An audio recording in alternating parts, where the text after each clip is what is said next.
peristiwa Sumpah Pemuda pada tahun 1978 secara tepat. Yang kedua, dengan bernyanyi, tentunya siswa peserta didik dapat menyanyikan lagu dengan memperhatikan ketepatan nada dan tempo secara benar.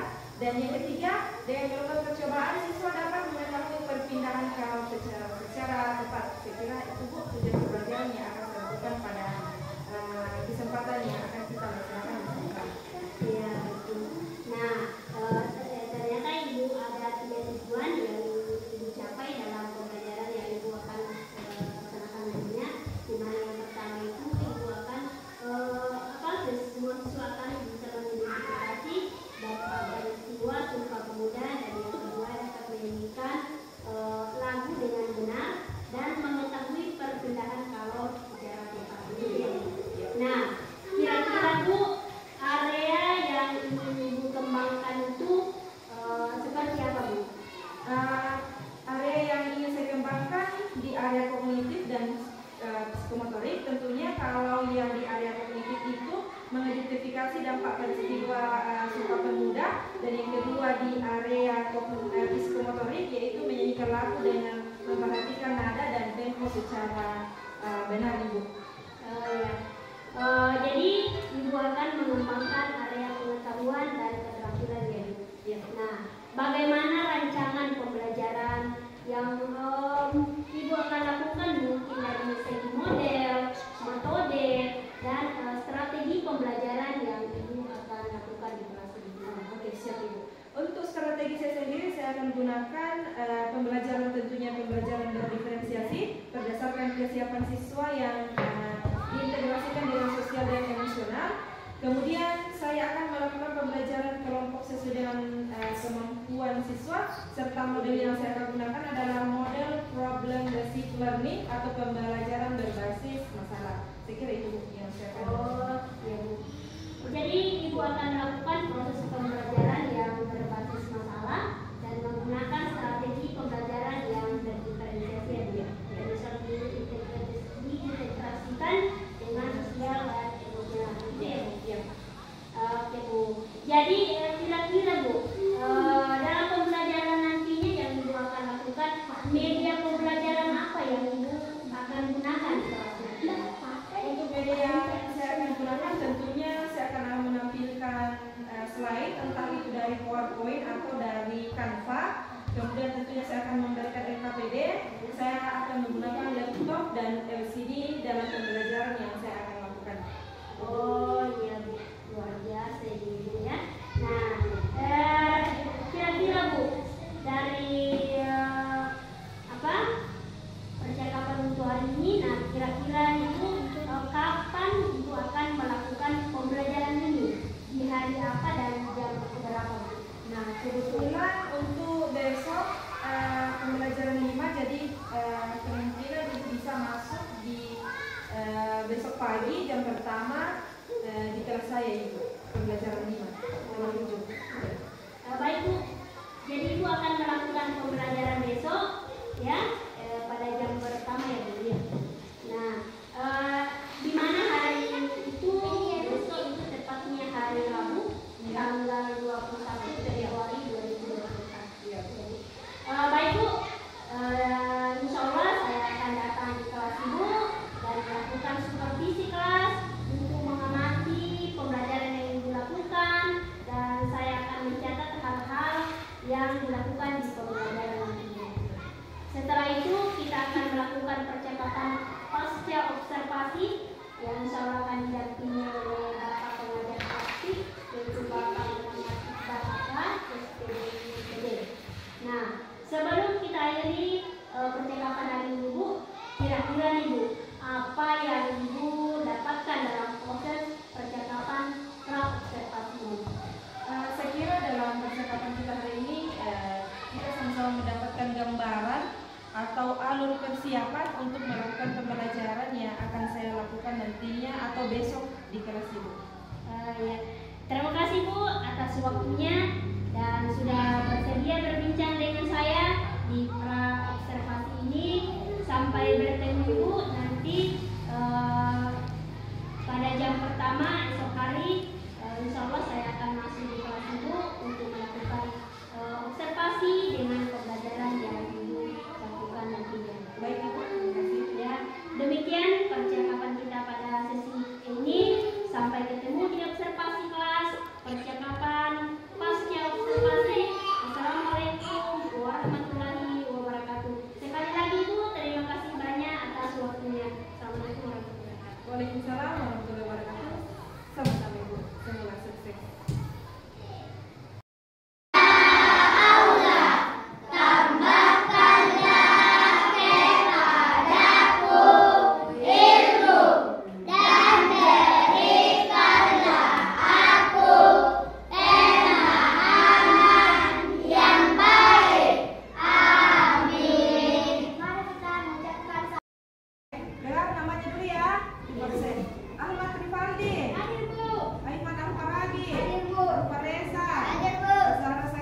satu peristiwa kebangsaan masa penjajahan. Nah, ini dia tujuan pembelajarannya. Siapa bisa bacakan tujuan pembelajaran kita hari ini?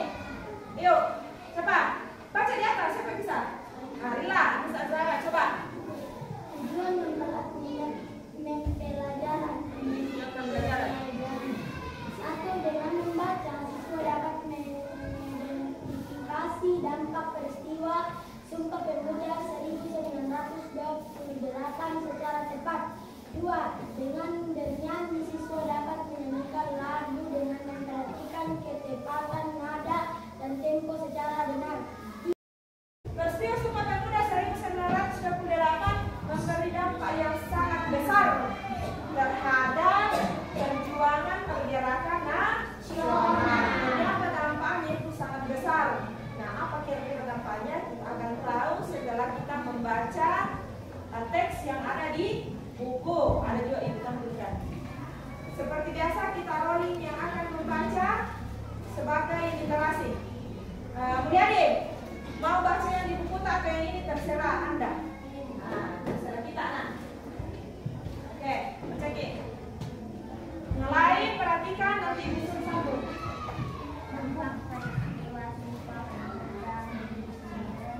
Kasih besar suaranya.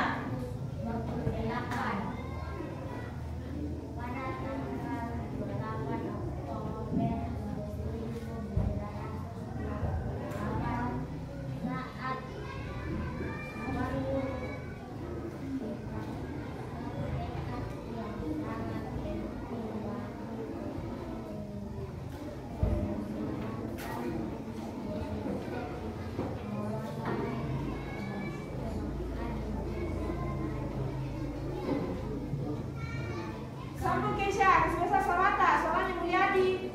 Tidak kedengaran. Tidak langsung ikrar tersebut.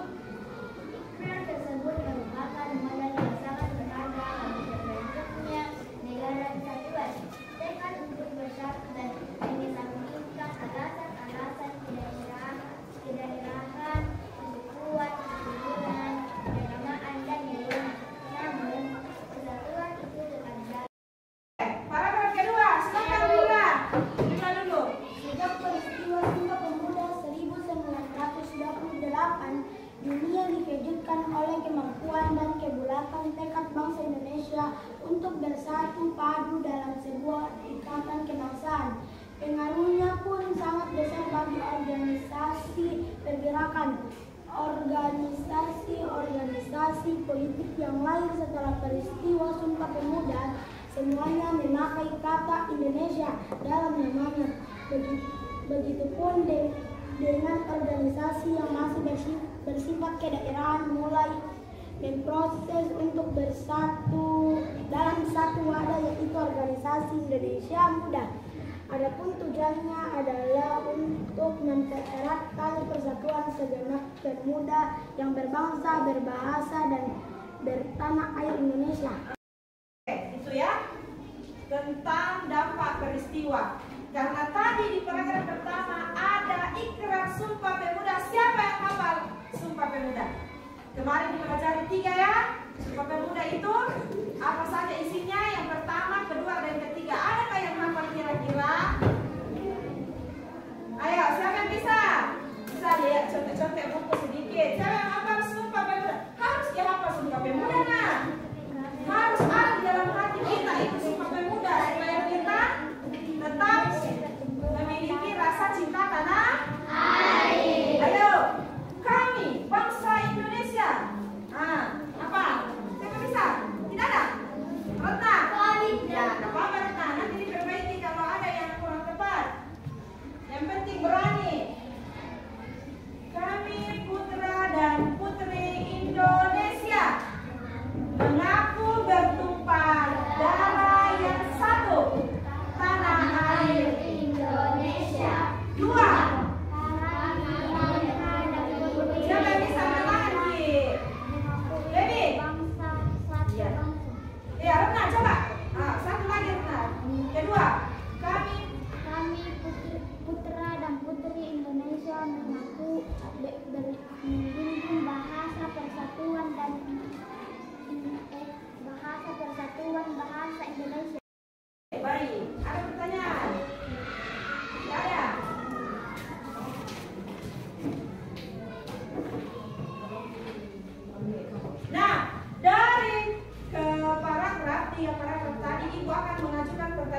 kalian betul-betul menyimak atau membaca slide di atas dan mendengarkan temannya yang sedang membaca. Ibu akan uji pertanyaannya. Ibu uji dengan bentuk pertanyaan, ya. Nah, katanya ibu kembali ke slide pertama ini. Yang baca tadi ini pasti pasti ingat. Mengapa pemuda Indonesia atau organisasi di Indonesia bertekad untuk mengadakan kongres? Yang kemarin kongresnya kongres pertama dan kongres kedua ada di sini. Yang baca tadi ini dapat ini. Kenapa mereka memiliki tekad yang kuat, yang bulat untuk melakukan kongres sehingga ada hasilnya, yaitu isi ikrar Sumpah Pemuda? Apa kira-kira? Apa yang mengawali? Apa yang membuat para pemuda itu bertekad, muncul tekadnya bahwa kita harus bersatu? Ya, Rifan. Apa Rifan? Alasannya? Karena ingin melawan penjajah misalnya, Belanda misalnya. Oke, bagus, bisa juga. Nah, ini mulai lagi. Misalnya, anggaplah dirimu sebagai pemuda yang di zaman itu dulu, di zaman 1928. Ketika kamu menjadi pemuda itu, apa yang muncul dalam hatimu sehingga kamu ingin melakukan kongres yang mencakup semua organisasi, mau organisasi kedaerahan, mau organisasi nasional, mau organisasi keagamaan, sehingga berkumpul di kongres itu untuk melakukan kongres pertama dan kedua. Apa kira-kira menjadi tekadmu? Langsung bagi kelompok. Oke, silakan bentuk kelompoknya yang sudah dibagi kemarin. Silakan dulu kembali bersama kelompoknya. Yang pertama, judul teks. Judul teks apa yang dibaca tadi? Apa judulnya?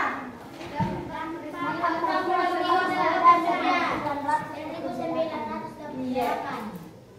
Biasakan dijawab jam serentak. Judul apa judul teks? Judul teksnya adalah dampak peristiwa Sumpah Pemuda 1928. Kelompoknya Ivan nomor 2. Bagian mana yang paling menarik? Kira-kira dari bacaan tadi paragraf berapa yang menurut kelompokmu paling menarik? Apa alasannya? Ratna, ayo, apa kira-kira yang menarik dari bacaan tersebut? Mudah. 1. Tekad untuk bersatu dan mengesampingkan masing-masing alasan-alasan kedaerahan, kesukuan, keturunan, keagamaan, dan golongan. 2. Pengaruhnya pun sangat besar bagi organisasi pergerakan. 3. Peristiwa Sumpah Pemuda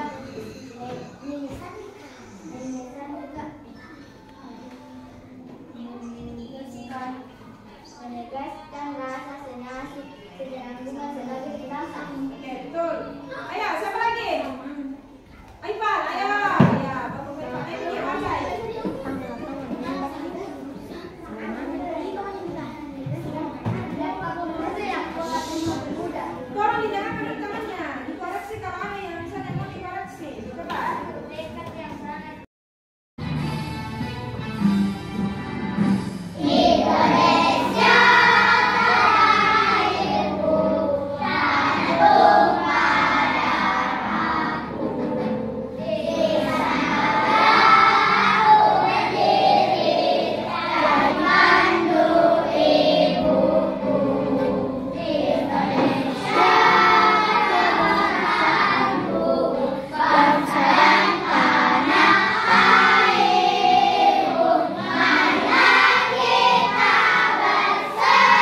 belajarnya, Ibu sudah sampaikan bahwa yang dipelajari itu sambungan pelajaran kita hari ini tentang menyuplai. Kurang lebihnya mohon dimaafkan. Assalamualaikum warahmatullahi wabarakatuh.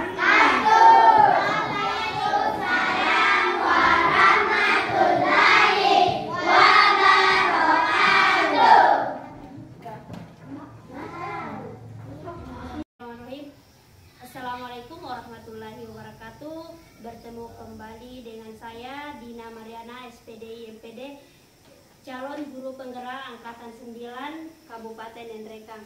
Kali ini saya tidak sendiri tetapi ditemani oleh dua guru hebat, yaitu Bapak pengajar praktik calon guru penggerak angkatan 9 Kabupaten Ngendrekang. Beliau adalah Bapak Muhammad Iqbal AK, SPDI MPD, dan Ibu Rosmini Rusli, SPD. Beliau adalah wali kelas SDN 128 Panatakan. Assalamualaikum Bu Ros, bagaimana kabarnya hari ini Bu? Alhamdulillah baik. Waalaikumsalam warahmatullahi wabarakatuh. Baik Bu, kita bertemu kembali di hari ini tentu pada sesi yang berbeda, di mana pada sesi ini adalah percakapan pasca observasi, di mana percakapan pada hari ini kita akan mendiskusikan beberapa hal apa yang kita telah lakukan di observasi kelas. Kemudian tujuan dari percakapan kita pada hari ini adalah melakukan evaluasi dan tindak lanjut yang akan kita lakukan sesuai dengan pembelajaran yang kita lakukan di kelas kemarin. Baik Bu, kira-kira Ibu pada saat melakukan pembelajaran di kelas kemarin bagaimana perasaan Ibu?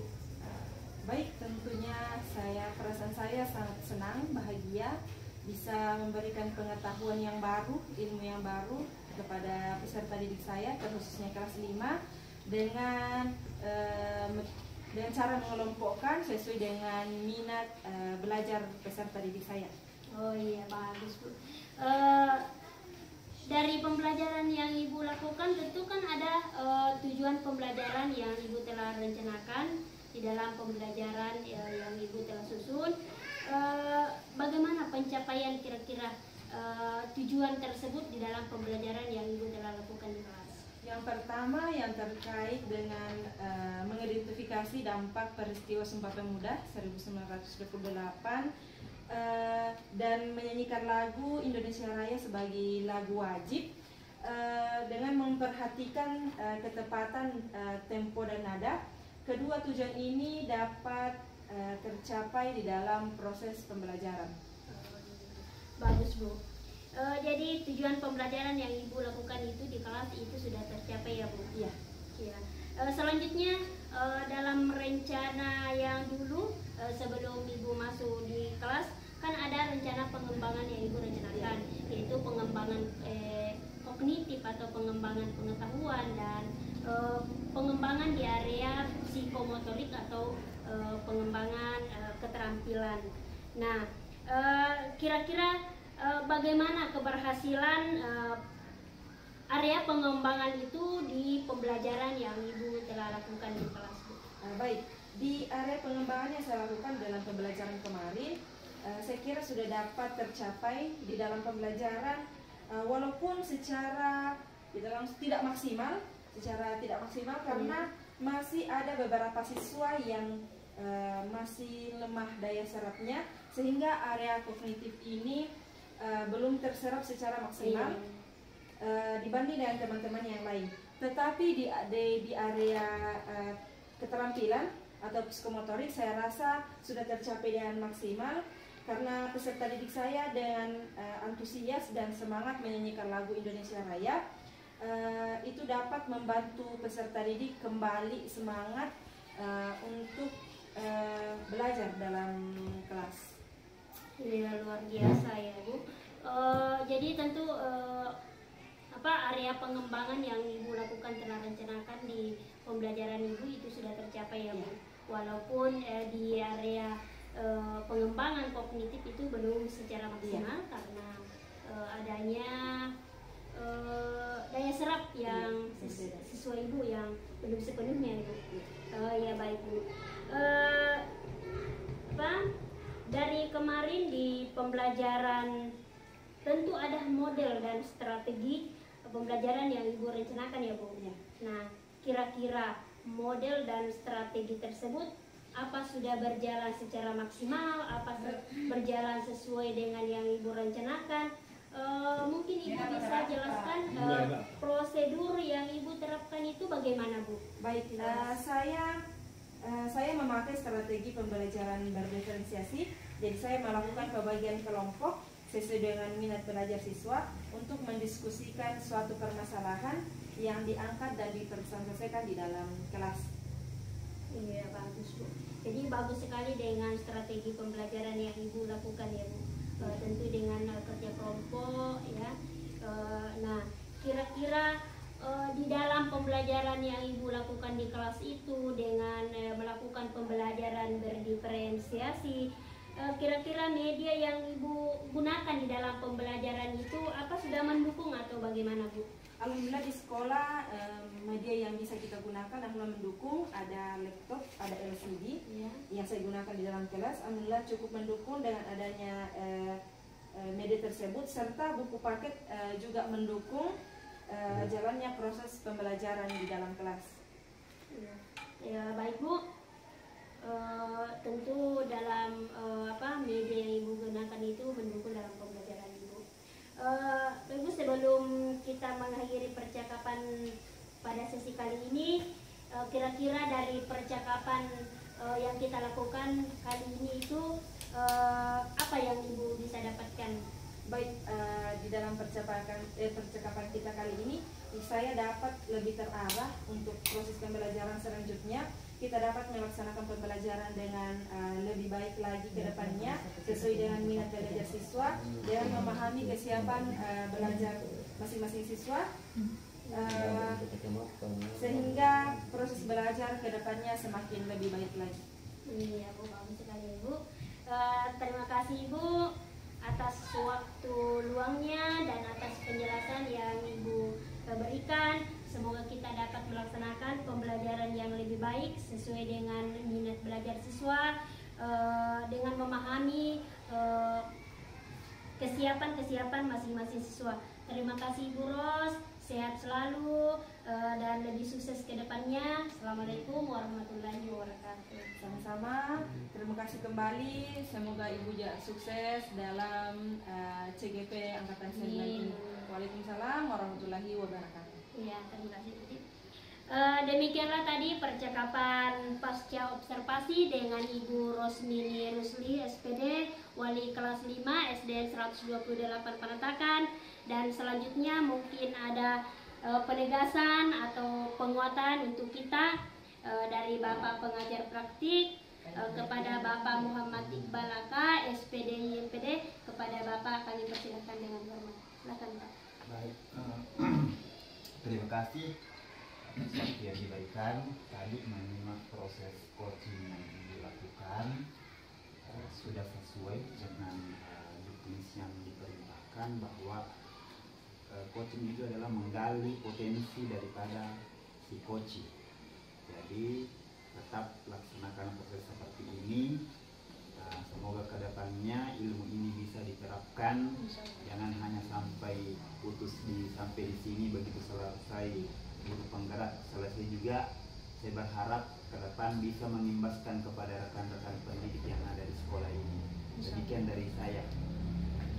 Terima kasih Pak atas penguatannya barangkali. Demikianlah percakapan pasca observasi kali ini yang didampingi oleh Bapak pengajar praktik dan Ibu Wali kelas 5 SDN 128 Panatakan. Lebih kurangnya mohon dimaafkan dalam pendampingan 5 kali ini. Assalamualaikum warahmatullahi wabarakatuh. Waalaikumsalam warahmatullahi wabarakatuh.